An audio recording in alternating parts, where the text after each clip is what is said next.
2016 Toyota RAV4. It's a XLE with a 2.5 liter, and we're gonna do a water pump. The water pump is totally shot and lost all their coolant. So anyway, so what you gotta be prepared to is to jack the car up a little bit so you can get a jack and a block underneath the oil pan so you can jack up the engine when you're ready to remove the mount. So what you need to do first is remove the coolant reservoir tank. It has two 10s, one here and one there. One goes here and one goes over here. Alright? And it has this bracket that bolts to the motor mount. And that's got a 10 on it as well. So there's three 10s, okay? So you can take this bracket off. Next, what you want to do is unbolt the motor mount from the frame. And it has 1, 2, 3 17 millimeter bolts holding it onto the frame.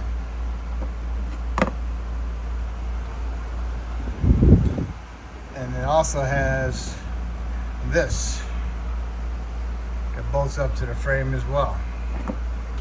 I took that out of there as well. You get some hand room.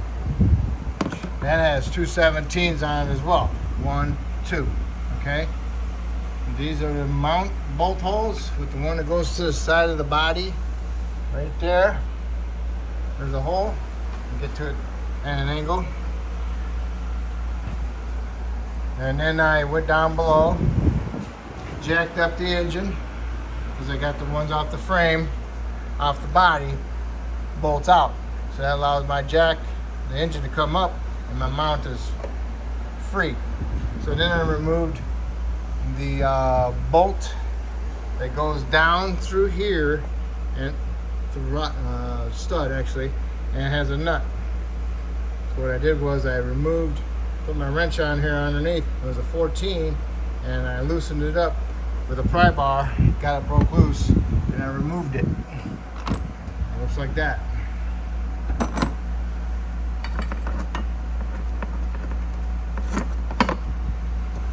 And that one went to that. Okay? And then it had one of these and a nut. Okay, because there's a stud sticking up right here. Right there, there's a stud. Okay? This is what the other bolts look like. Alright? And then I also took the bolt out of the center of the mount to give me a little bit more wiggle room to move this around so I can get my joint out of here. Alright? So I jacked it up as far as I could get it, and I see the engine stop, and then I see the whole thing coming up. That's when I know I'm there. That's as far as it's gonna go. Then I removed, I drew a picture of the belt direction on it, and then I removed my belt tensioner, which has a 12 millimeter on it, and I removed the belt tensioner.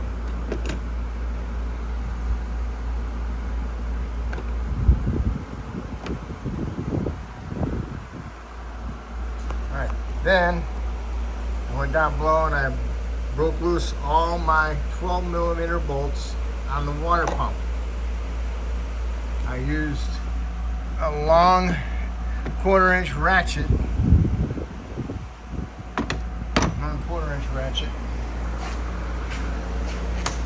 with a deep 12. Okay? And broke them all loose.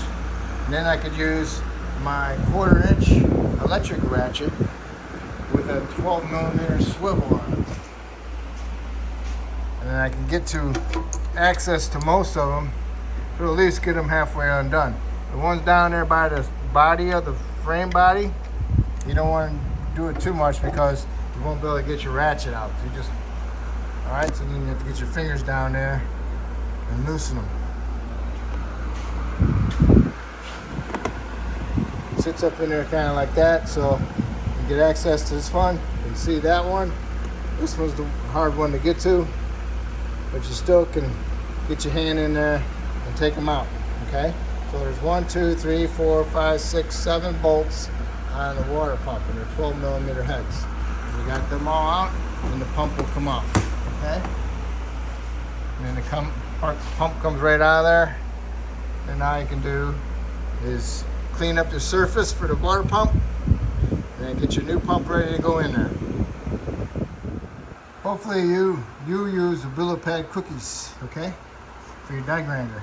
So all I'm gonna do is get it down there with my hand and move it around and scratch the surface where the water pump bolts up to, okay?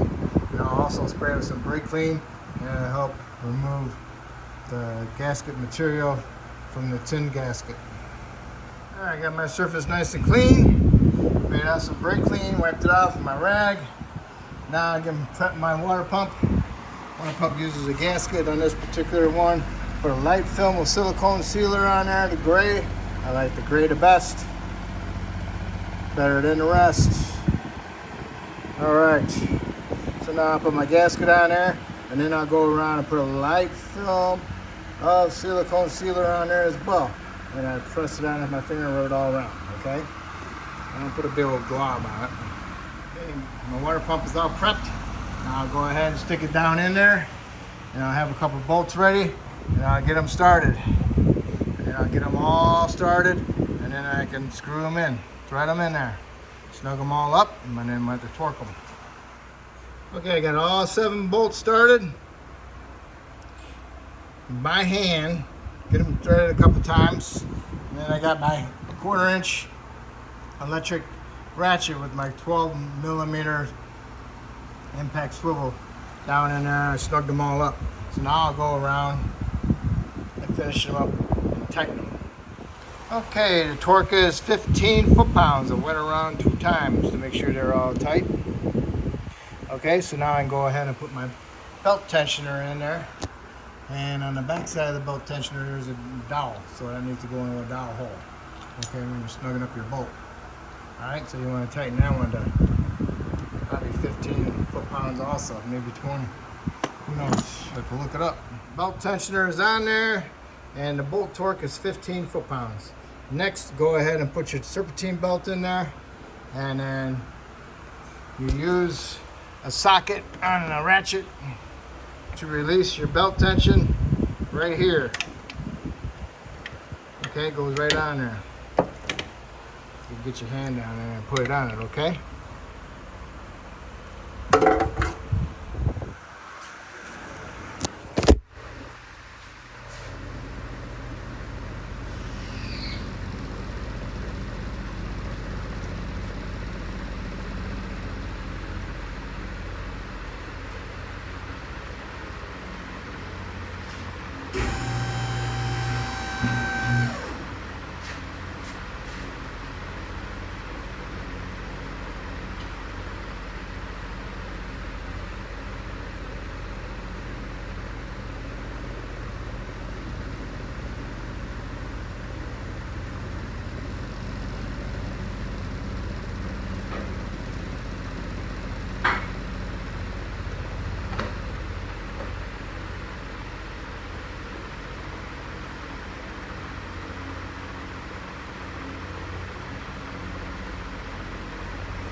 Okay, put the mount in through the front, wiggle it in there, get it down in there, get it below the AC lines.